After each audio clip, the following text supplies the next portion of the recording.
Episode 56 FFB, June 16, 2023. Reasons for Putin's bombing Ukraine. Back to the Stone Age, where some resort to using polluting wood burning for fuel. In the New Yorker issue June 19, 2023, pages 59 to 64, a reviewer looks at a few books about the economic failures of Russia since the early 1990s, and the concomitant rise of Vladimir Putin. The book cited explaining the economic failures of Russia are 1. 2021's Collapse, The Fall of the Soviet Union by Vladislav Zubok, 2. 2021's Not 1 Inch, America, Russia, and the Making of Post-Cold War Stalemate by Mary-Elise Surratt, and 3. 2023's How the West Lost the Peace, written by German historian Philipp Thur, and translated by Jessica Spangler. The books explaining the rise of Vladimir Putin are 2022's Putin by Philip Short, 2018's No Place for Russia by William Hill, and 2016's Everyone Loses, The Ukraine Crisis and the Ruinous Contest for Post-Soviet Eurasia by political scientists Timothy Colton and Samuel Charap. Excerpts edited by Rozep for brevity and clarity, and for relationship to Residents Against Wood Smoke Emission Particulates. Residents Against Wood Smoke Emission Particulates are concerned with clean alternatives to biomass, wood, burning and concerned with clean alternatives to residential wood burning. Putin's war with Ukraine led to the West being cut off from Russian heating oil and gas. Putin's war with Ukraine also led to bombing of civilized Ukraine. Ukraine has been forced back to using residential wood burning for home heat and cooking when electrical grids were, and are, being destroyed.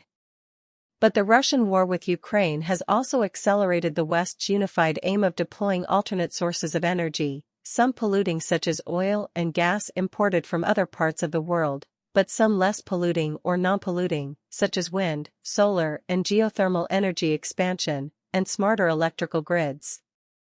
1. Vladislav Zubok. George Bush did not react to Mikhail Gorbachev's statement that the Soviet Union was prepared to no longer view the United States as an adversary. Gorbachev thought he was discussing the creation of a new world, in which the Soviet Union and the United States worked together. George Bush thought he was negotiating the terms for the Soviets' surrender. After the Berlin Wall came down, the most pressing problem was what would happen to the two Germanys. In 1989, for years after Gorbachev's perestroika, there were still nearly 400,000 Soviet troops in the German Democratic Republic, East Germany. In West Germany, there were hundreds of thousands of NATO troops and most of NATO's ground-based nuclear forces. Germany remained the loser of World War II. West German politicians dreamed of German reunification, but East German politicians were less enthusiastic because they were losing population to West Germany, with its lure of Western consumer goods. 2. Mary-Elise Surratt. Gorbachev had a chance to negotiate with Bush before Germany reunified. In 1990, U.S. Secretary of State James Baker asked Gorbachev, "Would you prefer 1. a unified Germany outside of NATO, independent and with no U.S. forces, or 2. a unified Germany tied to NATO, with assurances that NATO's jurisdiction would not shift 1 inch eastward from its present position?" Did the second question promise an unchanging NATO? There has been debate for decades about whether a promise was made by James Baker in 1990 not to expand NATO. Gorbachev answered that of course, NATO could not expand. Gorbachev did not make any explicit demands that NATO not expand. 2 weeks later, German leader Helmut Kohl said the Soviets are not in a position to dictate Germany's relationship with NATO. To hell with that.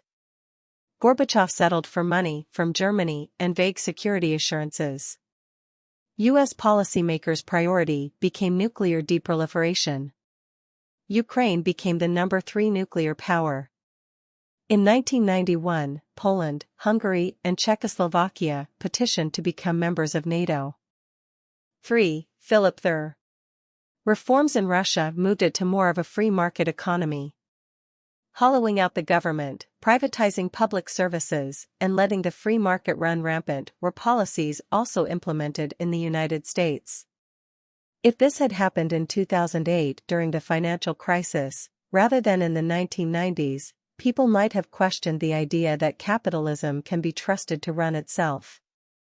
The worst years for Russians were 1988 to 1998. After that, the ruble was devalued, exports began to rise, oil prices went up, and despite theft at the top, dividends began to trickle down to the rest of Russian society. But life expectancy had dropped 5 years. At the end of it, many people were prepared to support Vladimir Putin when he emerged as a leader. 4. Philip Short. Putin was recruited to the KGB in his last year of college. Putin was sent to East Germany in 1985, where he got a clear view of how East Germany looked when Soviet power collapsed, and Putin did not like what he saw. As deputy mayor to St. Petersburg Mayor Anatoly Sobchak, from 1990 to 1996, Putin considered it ridiculous that Estonia had established as an independent state. Putin established ties to criminal organizations and oligarchs such as Boris Berezovsky at this time. Putin became unemployed after Sobchak was defeated for mayoral office in 1996. Putin hounded former supporter Boris Berezovsky into exile and to an early grave. Boris Yeltsin abdicated in favor of Putin on December 31, 1999. Some Russians view this as the end of Russian democracy, while others believed up to 1 decade into the Putin regime that democracy could be revived. Russia was positioned between a dynamic Europe and a rising China. Putin was quick to solve problems with violence, and over time he grew more aggressive. By 2004, Putin was China. Putin was quick to solve problems with violence, and over time he grew more aggressive.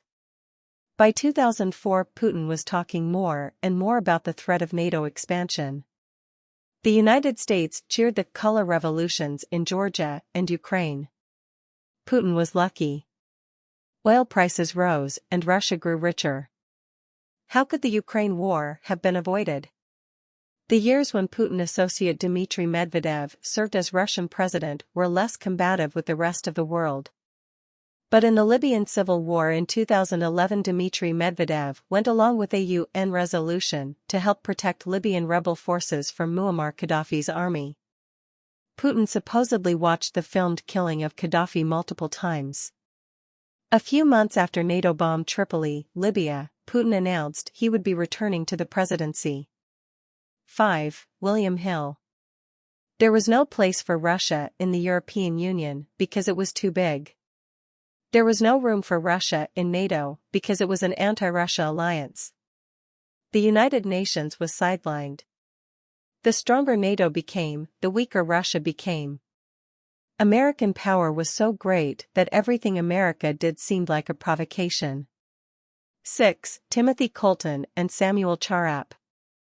What Colton and Charap called the in-betweens, Armenia, Azerbaijan, Belarus, Georgia, Moldova, and especially Ukraine, formed the new fault line between Russia and the West. In the winter of 2004 to 2005, Putin watched thousands of protesters in Kiev, Ukraine, demand a new vote after Viktor Yanukovych's large-scale fraud was discovered. Viktor Yanukovych was re-elected in the next election cycle, but in 2014 vast Ukraine protests about Yanukovych's refusal to sign an association agreement with the European Union (EU) again chased Yanukovych from power. That same week Russian soldiers in unmarked uniforms appeared in the Crimea.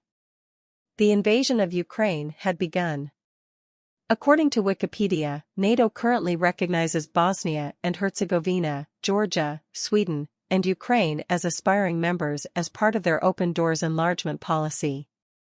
Rozepview, Poland, Hungary, the Czech Republic, and Slovakia are now members of NATO.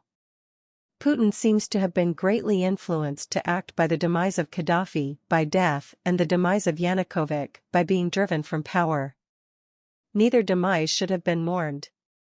According to Wikipedia, in 2017, Russian media suggested that Yanukovych is apparently living in Bukovka near Moscow, in a residence owned by Russian Ministry of Internal Affairs.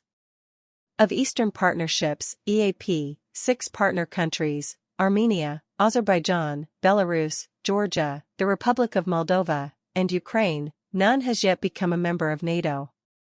Residents against wood smoke emission particulates, see https://rawscpresidents.wordpress.com and click on the nearest right icon for the latest month, June 2023, of PDFs of articles with URLs to search on.